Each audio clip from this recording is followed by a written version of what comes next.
Ei, doutora? Doutora? Olá, tem alguém em casa? O que está acontecendo?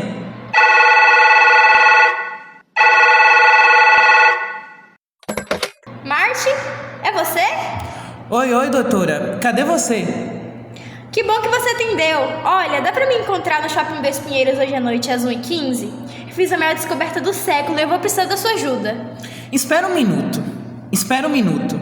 1h15 da manhã? É, O que está acontecendo? Onde você esteve essa semana toda? trabalhando. Enfim, vejo você hoje de madrugada. Não esquece, 1h15, Shopping Dois Pinheiros. Tá. Doutora? Marty, você veio! Bem-vindo à minha mais recente experiência. Essa é a maior que eu explorei pela minha vida toda. Bem, o que é isso? Tenha paciência comigo, Martin. Todas as perguntas serão respondidas. Vem aqui que eu vou te mostrar como é que funciona. Primeiro, você liga os circuitos de tempo. Este visor diz para onde você está indo. Este diz onde você está. E este diz onde você esteve. Você insere o horário de destino neste teclado. Digamos que você queira ver a assinatura da Declaração da Independência, testemunhar o nascimento de Cristo ou ir para Portugal, em uma data memorável na história da literatura, como 11 de outubro de 1935. O quê? O que aconteceu nessa data? Foi nesse ano que Fernando Pessoa escreveu uma poesia de grande valor, Cartas de Amor, escrito pelo heteronômio de Álvaro de Campos. Por isso eu achei interessante irmos até esse ano. Este poema é a parte da sua fase intimista e trata a banalidade e a intensidade dos sentimentos amorosos, expressos de forma irônica, mas ao mesmo tempo profundamente emocional. Estamos prestes a testemunhar uma revolução cultural. Aperte o cinto. Vamos para o início do século XX.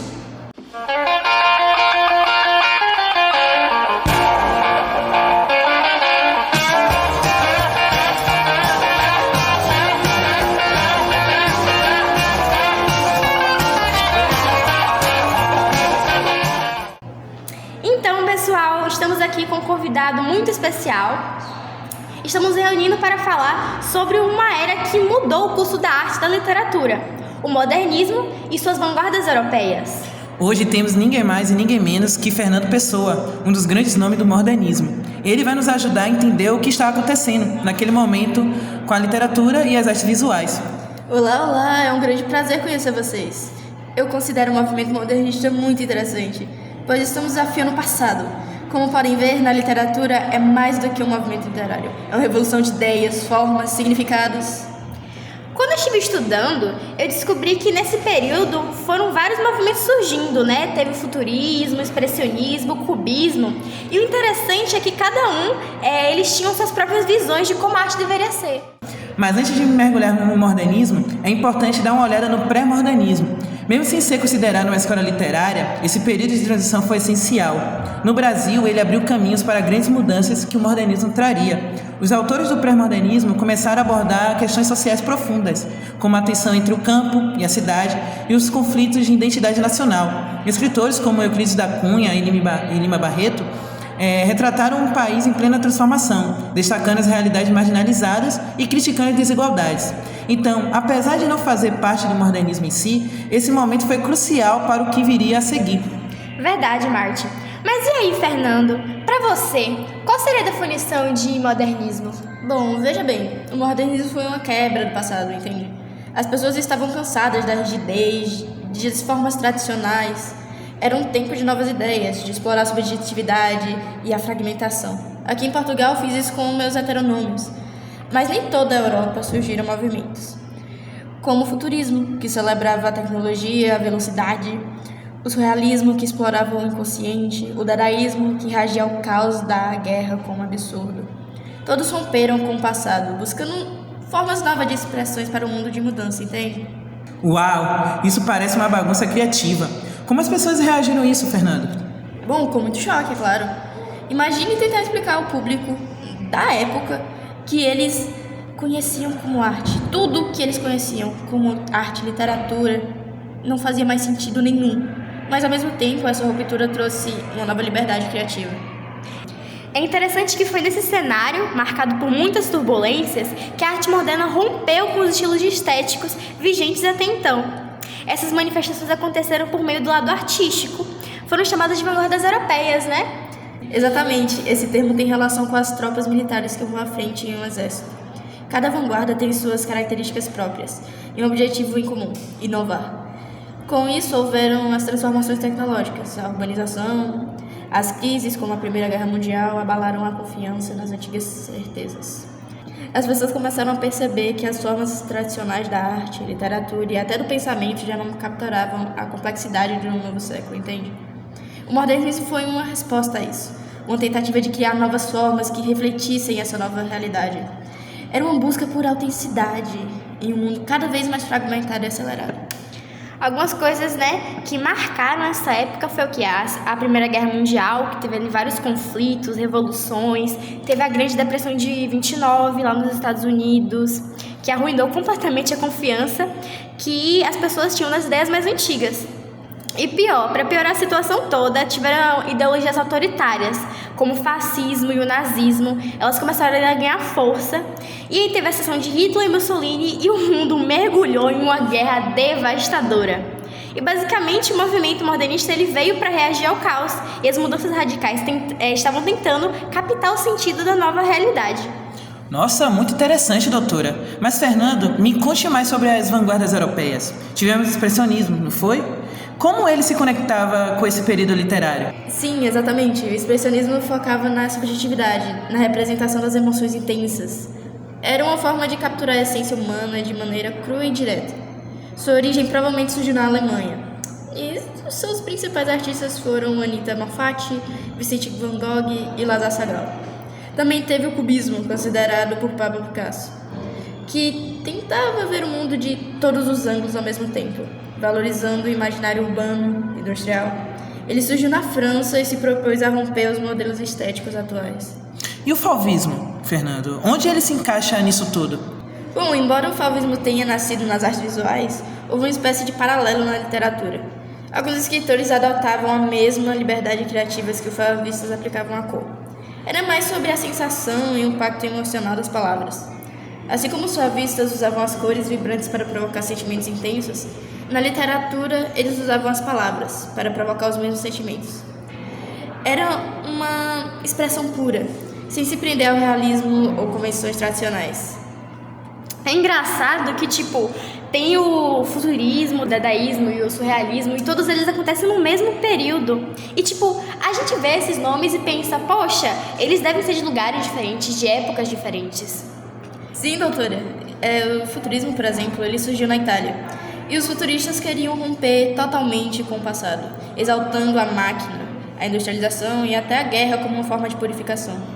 Coisa realmente de outro mundo. Eles acreditavam que o futuro seria guiado pela força de novo. Eu ouvi dizer que também existiu o dadaísmo. Sempre ouvi dizer também que ele foi meio louco. O dadaísmo surgiu em meio à Primeira Guerra Mundial. Ele rejeitava claramente a lógica e as convenções tradicionais da arte. Para os dadaístas, como Marcel Duchamp, o absurdo e os nonsenses eram formas de protesto contra a guerra e o colapso da razão. Eles questionavam tudo, até o que consideravam arte. Por isso, muita gente se vê o movimento como um louco. Mas era mais um grito de revolta, né? E o surrealismo, ele parece que tem algo a ver com sonho, uma coisa irreal, voltada mais pro imaginário, é isso mesmo? Exatamente. O surrealismo surgiu depois do dadaísmo. E os surrealistas queriam explorar o inconsciente. Eles acreditavam que os sonhos e os desejos ocultos revelavam uma verdade mais profunda sobre o ser humano, algo ligado ao inconsciente. Salvador Dalí, por exemplo, usava imagens que pareciam saídas de um sonho para criar um novo tipo de realidade. Deixa eu ver se eu entendi. Cada um desses movimentos reagiu ao mundo de forma bem diferente. O futurismo queria avançar sem olhar para trás, o dadaísmo abraçou o caos e o surrealismo mergulhou no inconsciente. É, isso mesmo. Mas enfim, depois da gente passar por todas essas vanguardas europeias, a gente quer saber um pouco sobre a sua história. Conta pra gente. Bom, é claro. Eu nasci em Lisboa em 1888. A minha infância na África do Sul mudou a minha vida e a minha visão de mundo. Ao voltar para Lisboa, eu fui influenciado por uma rica tradição literária. Mas percebi que a minha expressão, e além disso, eu criei heteronômios como Álvaro de Campos e Ricardo Reis para explorar diferentes facetas da minha personalidade e da experiência humana. Essa multiplicidade me permite abordar temas como identidade, nacionalismo e o sentido da vida de várias perspectivas, e acaba refletindo na complexidade da existência. Então, doutora Brown, se a gente estivesse vivendo naquela época, poderíamos ver todo tipo de arte sendo inventada e recriada? Com certeza, Martin. Cada movimento ele trazia uma nova forma de entender o mundo. E o mais interessante é que todas essas ideias elas continuam influenciando, mesmo na atualidade. É isso mesmo, o modernismo foi iniciado uma nova era artística. E o que começamos naquela época se desdobrou em tudo que vamos até hoje na arte contemporânea. Nessa época, no Brasil, ocorria a Semana da Arte Moderna de 1922, que marcou esse rompimento com o passado. O senhor acompanhou sobre esse evento? O que achou do impacto que esse evento causou nas artes brasileiras? A Semana de 22. Acompanhei de longe, claro, mas a sua repercussão foi vista em várias partes do mundo. Foi um marco. Os artistas brasileiros como Mário de Andrade, Oswaldo de Andrade e Anita Malfatti decidiram romper com o tradicionalismo e lançar a luz sobre a riqueza natural do Brasil. Eles estavam cansados de copiar a Europa. E isso é algo que eu me identifico profundamente. O evento foi ao mesmo tempo polêmico e inovador, e a nação verde e amarela desde então nunca mais foi a mesma. E falando em Oswaldo de Andrade, ele não foi o cara que escreveu o Manifesto Pau-Brasil, que inclusive teve ilustrações de Tarsila do Amaral, o icônico Manifesto Antropofágico? Eu queria saber o que o senhor achou dessas ideias malucas e geniais dele, de resgatar o primitivo e devorar as influências estrangeiras para criar algo genuinamente brasileiro. O senhor acha que isso realmente rolou? Sim, ele foi um provador nato. E essa é uma das suas qualidades. O Manifesto Pau-Brasil é como um grito de libertação. Ele nos convida a olhar para o que é nosso, para o que é genuinamente brasileiro, sabe? Sem se sentir inferior à Europa. Já o Manifesto Antropofágico, bem, é brilhante. A ideia de comer as influências estrangeiras e transformá-las em algo novo é simplesmente... Bom, como você disse, meio maluca. Mas ao mesmo tempo incrivelmente poderosa. É isso que todo artista deve fazer. No fundo, pegar o que vem de fora, processar, devolver ao mundo algo novo. Algo com a sua própria cara. Bom, isso que eu chamo de revolução cultural. É incrível pensar como essas pessoas sempre estavam à frente do tempo. Elas não estavam apenas à frente ao tempo, viu? Elas estavam criando o futuro da arte e da literatura. Ok, para finalizar esse conto incrível, o senhor poderia recitar uma poesia para nós? Claro! Inclusive eu escrevi um ótimo poema, Cartas de Amor. Vamos lá. Todas as cartas de amor São ridículas. não seriam cartas de amor se não fossem Ridículas. Também escrevi, em meu tempo, cartas de amor, como as outras. Ridículas. As cartas de amor, se há amor, Tem de ser ridículas. mas, afinal, todas as criaturas que nunca escreveram cartas de amor é que são Ridículas. Quem me dera o meu tempo em que escrevia sem por isso cartas de amor. Ridículas.